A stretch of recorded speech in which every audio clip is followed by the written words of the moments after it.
A judge finds a woman for wearing a cross in court, but he has no idea who she is. When Caroline Leavitt fights back, she uncovers a conspiracy that shakes Washington to its core. Will justice prevail? Watch till the end and comment your thoughts. Don't forget to like and subscribe for more thrilling stories. The Gathering Storm. The late afternoon sun dipped below the Washington, D.C. skyline, casting a golden hue over the White House. From the 12th floor window of her high-rise apartment, Caroline Leavitt sipped her coffee, her eyes scanning the city below. Her phone buzzed. Unknown caller. She answered, her voice steady. Leavitt speaking. A deep, familiar voice came through. Caroline, this is the president. We have a situation. She straightened. Go on, sir. A religious freedom case is unfolding in D.C. local court. A group of Christian plaintiffs is suing the city for banning public prayer. The media is watching closely, and we need eyes inside. Go. Observe. Report. Karoline exhaled, her mind shifting into crisis mode. A court case tied to faith? In this political climate? This could explode. Understood, sir. I'm on it. She ended the call, placed her coffee down, and grabbed her navy blue blazer from the chair. As she slipped it on, the small silver cross pinned to her collar glinted under the light. She paused for a moment, adjusting it. It was a habit, one she never questioned. But tonight, it would be the spark that ignited a firestorm. The road to the unknown, Caroline stepped into her sleek black SUV, the city's evening rush hour already thick with honking horns and glowing brake lights. The radio crackled as a news anchor's voice filled the cabin. A controversial case is unfolding at the D.C. local courthouse. A group of Christians claim their First Amendment rights have been violated after being banned from praying in a public park. The city, however, argues that. She shut the radio off. Focus, Leavitt. She had dealt with scandals, political wars, and brutal press briefings, but something about this case felt off. The SUV pulled up to the courthouse, its grand marble facade towering like a fortress. Stepping out, she scanned the scene. Reporters loitered near the steps, sniffing for a scandal. Protesters on both sides held signs. Some read, "Faith is freedom." Others, "Keep religion out." A few uniformed officers stood by, their hands hovering near their holsters. Caroline adjusted her blazer, nodded at the driver, and strode up the courthouse steps. She had no idea she was walking into a trap. Inside the lion's den, the air inside the D.C. local courtroom was thick with tension. The space was small, almost claustrophobic, with wooden pews filled with people of all walks of life. A middle-aged man in a t-shirt reading "I am King" lounged near the back, scrolling through his phone. A woman in an oversized chandelier-like necklace whispered to her lawyer, barely acknowledging the proceedings. Clerks typed away, their keyboards clacking in an unsteady rhythm. The scent of old books, ink, and sweat lingered in the air. Caroline took a seat in the middle row, unbuttoning her blazer just enough to stay comfortable, but not enough to hide the small silver cross pinned to her collar. She glanced at her watch. 2:53 p.m. In exactly 7 minutes, this courtroom would become a battlefield. Enter the judge. The double doors at the back of the courtroom slammed open. A hush fell over the room as Judge Robert Hargrove entered. 62 years old, with a rigid posture and piercing steel-gray eyes, he carried the presence of a man who tolerated zero nonsense. His salt and pepper hair was combed back with surgical precision, and his wire-rimmed glasses rested just low enough to make him look constantly unimpressed. He ascended to the bench, his black robe settling around him like the cloak of a king. His gavel slammed down. All rise. The room obeyed. Caroline studied him closely. She had dealt with plenty of powerful men, but something about Hargrove felt dangerous. Not corrupt, not evil, but dangerously confident in his own authority. He wasted no time, calling cases with mechanical efficiency. A man fined for a parking violation. $50, no argument. Next. A woman late on rent. A warning. Next. A neighborhood dispute about a fence. Dismissed. Next. He was a machine. Caroline took notes, her fingers flying across her phone screen. The case she was sent to monitor hadn't started yet, but she was already forming a picture of how this judge operated. And then, His eyes landed on her. The moment everything changed, Judge Hargrove's expression flickered, just for a second. Then his gaze hardened. He flipped through a few pages, stalling. The courtroom fell silent as people followed his line of sight. To Caroline. Finally he spoke. "Miss Leavitt." The murmurs began. Someone in the back whispered, "Wait, is that Caroline Leavitt, the White House press secretary?" A few heads turned. Others recognized her immediately. Hargrove leaned forward, his voice slicing through the air like a razor. "That cross." Caroline didn't flinch. "Excuse me, Your Honor?" she asked, voice steady. He gestured toward her collar with a cold, calculating smirk. "Your necklace. It doesn't belong in this courtroom." A ripple of whispers spread through the gallery. Caroline blinked. Was this really happening? She glanced around. The man in the "I am king" t-shirt? No comment. The woman with the obnoxiously large necklace? Not a word. But her cross was a problem? Oh, hell no. She straightened in her seat, meeting Hargrove's gaze head-on. "Your Honor, I am here as an observer, representing the White House." She spoke clearly, enunciating each word. "This is a personal item. It violates no rule, nor does it disrupt these proceedings." Hargrove's smirk widened. He liked a challenge. "This is a court of law, Miss Leavitt, not a stage for personal beliefs." Bang! His gavel came down. "Remove it, or leave." The tension in the room crackled like a live wire. All eyes were on Caroline. She could feel the pressure, the expectation. Back down, comply, play it safe.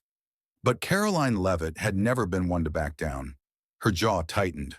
She stood, her voice cutting through the thick silence. "With all due respect, Your Honor." She reached into her pocket and tapped her phone. The recording light was already on. "Under the First Amendment of the United States Constitution, I have every right to wear this cross, and I intend to—" The courtroom held its breath.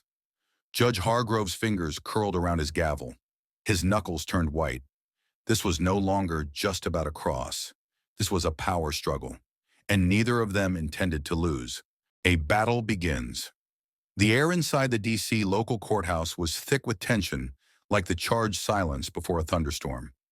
Judge Robert Hargrove sat perched on his elevated bench, eyes sharp, calculating. Across the courtroom, Caroline Leavitt stood unshaken, the silver cross on her collar gleaming like a beacon of defiance. The moment stretched. Then, bang! Hargrove's gavel came down. "Miss Leavitt, this is your last warning. Remove that cross, or face consequences." A murmur rippled through the crowd. A man in the back whispered, "This is insane. It's just a necklace." A woman next to him muttered, "No, it's more than that. He's making an example out of her." Caroline took a slow breath. She had two choices: comply. Take off the cross, sit down, and avoid conflict. Stand her ground, fight back and risk consequences, big ones. But for Caroline Leavitt, there was never a choice. She lifted her chin, eyes locked onto Hargrove. "Your Honor, I will not remove my cross." Hargrove's expression darkened. "Then you leave me no choice." He leaned forward. "Miss Leavitt, you are in contempt of court. I am fining you $500, payable immediately." The courtroom exploded. Gasps, murmurs. Some people outraged, others stunned. A woman in the front row whispered to her friend, "Did he just fine her for wearing a cross?" A man in a suit chuckled bitterly. "Unbelievable. The guy in the I am king shirt gets a pass, but she gets fined?" Caroline didn't move, didn't blink. She had expected this. What she hadn't expected was what came next. The setup as Hargrove banged his gavel again. The bailiff, James Wilson, a tall, broad-shouldered man who had worked these courtrooms for years, stepped forward. "Miss Leavitt, you will need to settle the fine before leaving the premises." Caroline turned to him, her voice even, controlled. "And if I refuse?" Hargrove smirked. "Then you will be detained." The murmurs in the room grew louder. This wasn't just a fine anymore. This was a public humiliation, a message. But before Caroline could respond, the courtroom doors swung open. A uniformed federal marshal strode in, a piece of paper in his hands. He approached the judge's bench and handed it over. Hargrove's smirk disappeared. His eyes flicked across the document. His grip on his gavel tightened. Caroline watched him carefully. Whatever was on that paper, it rattled him. Hargrove cleared his throat, forced a smile, and looked back up. "We'll take a brief recess." Then he stood and walked out without another word. The courtroom erupted again. The shadow behind the throne. Caroline exhaled slowly, scanning the room. People whispered, speculated. But she wasn't focused on them. She was focused on the man who had entered after the marshal.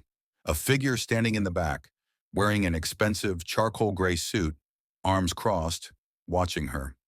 He was in his late 50s, slick-back silver hair, with the air of someone used to controlling everything, and he was looking directly at her.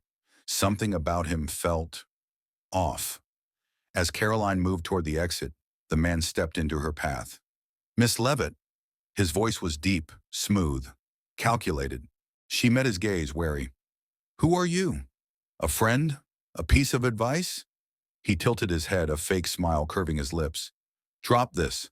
Pay your fine. Walk away. Some fights aren't worth having." Caroline's stomach tightened. Who was this guy? And why did it sound like a threat? She held his gaze, unblinking. "With all due respect, sir, some fights are absolutely worth having." The man sighed, shaking his head. "You just made a very dangerous mistake, Miss Leavitt." Then, without another word, he turned and disappeared into the crowd. A chill ran down Caroline's spine. Something bigger was happening here, and she had just stepped into the heart of it. The recess that changed everything. Caroline sat on a wooden bench outside the courtroom, her mind racing. Hargrove had left suddenly. A strange man had warned her off. And now, her phone buzzed. A message from the White House Chief of Staff. "Get out of there, now!" Her breath caught. Before she could react, the lights in the hallway flickered. Then, a loud bang, screams, running footsteps. Caroline spun around just as 3 security officers rushed past her, weapons drawn. Something had gone terribly wrong, and she was right in the middle of it. The storm breaks. The bang echoed through the courthouse halls, followed by screams. Caroline spun around, her heart pounding. Gunshots? A bomb? An attack? She could hear security officers shouting, their footsteps pounding against the tiled floors. The polished wood doors of the courtroom slammed open as people rushed into the hallway, panic spreading like wildfire. Bailiff James Wilson appeared at her side. "Miss Leavitt, we need to move. Now!" Caroline didn't hesitate. Something was very wrong. She turned, but before she could take a step, a hand clamped onto her arm. She whipped around, instinctively yanking back. It was him, the silver-haired man in the expensive suit, the one who had warned her just minutes ago. His grip was firm but controlled. "Miss Leavitt," he said, voice calm, eerily composed despite the chaos. "You're coming with me." "The hell I am." Caroline jerked free, stepping back. "Who are you?" His smile didn't reach his eyes. "Someone trying to protect you from making a very permanent mistake." Before she could respond, Wilson stepped between them, one hand hovering over his holster. "Back off." His voice was low, steady, but packed with enough authority to make even career criminals hesitate. For a moment, no one moved. Then the silver-haired man sighed as if mildly inconvenienced. "Suit yourself." He stepped back, melted into the panicked crowd, disappeared. Caroline exhaled sharply, her adrenaline spiking. What the hell is going on? The disappearance of Judge Hargrove. They moved fast. Wilson led Caroline down a side hallway, away from the chaos. "What just happened?" she demanded, keeping pace. Wilson didn't look at her, his focus straight ahead. "Not sure, but I'll tell you what I do know. Judge Hargrove is gone." Caroline's steps faltered. "Gone?" Wilson nodded grimly. "Vanished. No one saw him leave. No cameras caught it. Just poof. Gone." Her pulse hammered. That's impossible. A judge in the middle of a high-profile case doesn't just disappear, unless he knew something was coming, unless he was part of it. A deep sense of unease settled in her gut. The meeting that wasn't supposed to happen. Wilson led her to a small, dimly lit security office. slamming the door shut behind them. Inside, a man in a suit was waiting. He looked pissed. Caroline recognized him instantly. Elliot Grayson, White House Deputy Chief of Staff. He ran a hand through his graying hair. Jesus, Leavitt, when the president sent you here, we didn't expect you to start a goddamn war. Caroline folded her arms. If you wanted me to sit quietly, you should have sent someone else. Grayson let out a slow breath. Fair enough. He glanced at Wilson. Give us a minute. Wilson hesitated, then nodded, stepping outside. As soon as the door shut, Grayson's entire demeanor changed. This is bigger than you think, Caroline. She narrowed her eyes. Explain. He gestured toward the monitor behind him, where a live security feed played. It showed the courthouse's back entrance. And there, getting into a black SUV with tinted windows, was Judge Hargrove. He wasn't being kidnapped. He was leaving, by choice. Caroline's breath hitched. Where is he going? Grayson shook his head. We don't know, but we know who's with him. He clicked a button, zooming in on the driver. Caroline's stomach dropped. It was the silver-haired man, the one who had warned her. She turned to Grayson. Who is he? Grayson hesitated, then said two words that sent a chill down her spine. Samuel Reed. Caroline's mind raced. Samuel Reed, high-powered lobbyist, political strategist, the man you called when you wanted something buried. Deep. He had worked behind the scenes for years, pulling strings in ways that never made headlines but always had consequences. And now he was involved in this. Karoline exhaled, steadying herself. What does he want? Grayson's expression darkened. To shut you up. The trap is set. Caroline's instincts screamed danger. Reed wasn't just a lobbyist, he was a fixer. And if he was personally getting involved, that meant this wasn't just about a courtroom case anymore. It was about control, power, and someone, somewhere, was afraid she'd mess it all up. Her phone buzzed, a text from an unknown number. You're playing a dangerous game, Miss Leavitt. The next move is ours. She clenched her jaw. Oh, hell no. If they thought she was going to back down, they had no idea who they were dealing with. She turned to Grayson. I need to speak to the president. Grayson studied her for a moment. Then, he nodded.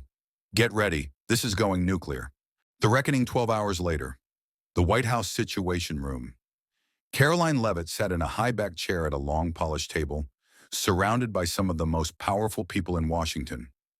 Across from her, President James Stratton leaned forward, elbows on the table, fingers interlocked. His face was unreadable, but his eyes were locked onto her like a hawk analyzing its prey. To his left, Elliot Grayson, the White House Deputy Chief of Staff, was flipping through a thick file labeled Hargrove Investigation. To his right, National Security Advisor Rachel Hayes tapped her nails against the desk, her expression skeptical. The air was thick. Caroline knew she was at the center of something much bigger than she had anticipated. She leaned forward.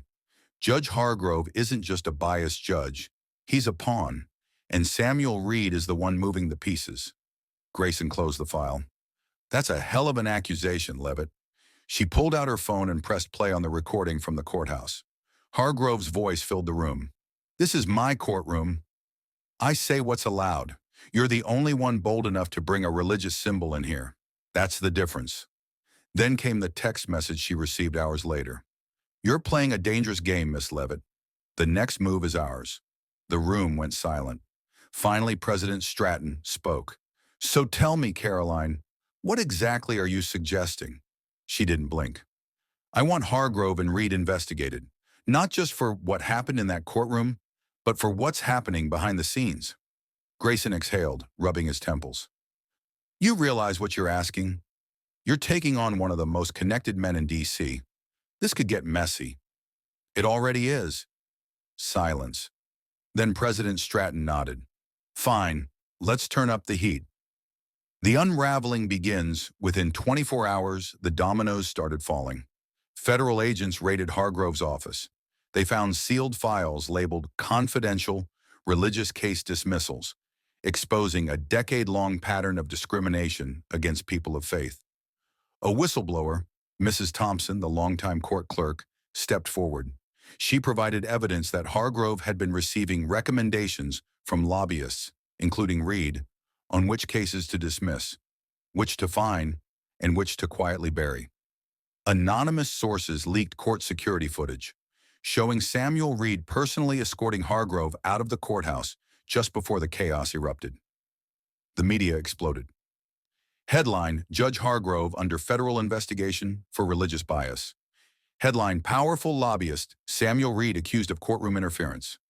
Headline: White House Press Secretary sparks national religious freedom debate. Caroline watched it all unfold, knowing this was only the beginning. Then she got the call. The showdown 3 days later, a hidden private estate in Virginia. Caroline stepped out of the blacked-out SUV, her heels crunching on the gravel driveway. In front of her stood a massive stone-built estate, secluded, protected. Waiting at the entrance, Samuel Reed. She approached, her posture unwavering. "You wanted to talk, so talk." Reed smiled. "Straight to business. I respect that." He gestured to a bench under a towering oak tree. "Shall we?" Caroline didn't move. "I'm fine right here."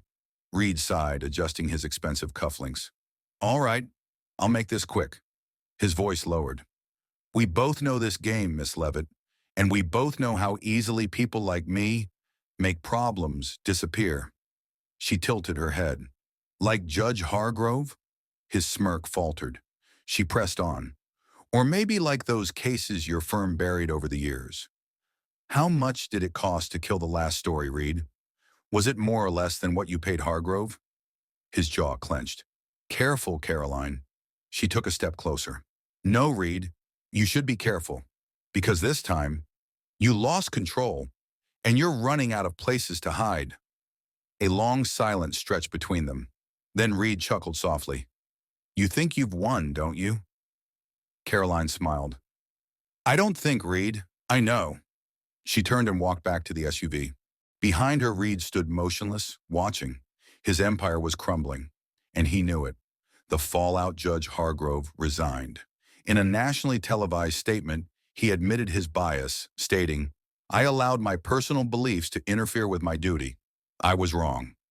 Samuel Reed was indicted for conspiracy and obstruction of justice. More powerful names soon followed. The Department of Justice announced new federal guidelines. No judge could issue fines or restrictions based on religious symbols unless they caused a legitimate disturbance. A plaque was placed outside the D.C. courthouse. "Justice honors all faiths. Freedom is untouchable." The legacy 3 months later, Caroline stood at the White House podium, addressing the nation. 3 months ago, I walked into a courtroom wearing a cross, believing I was simply doing my job. I was fined for it. I was told I didn't belong, but I refused to back down.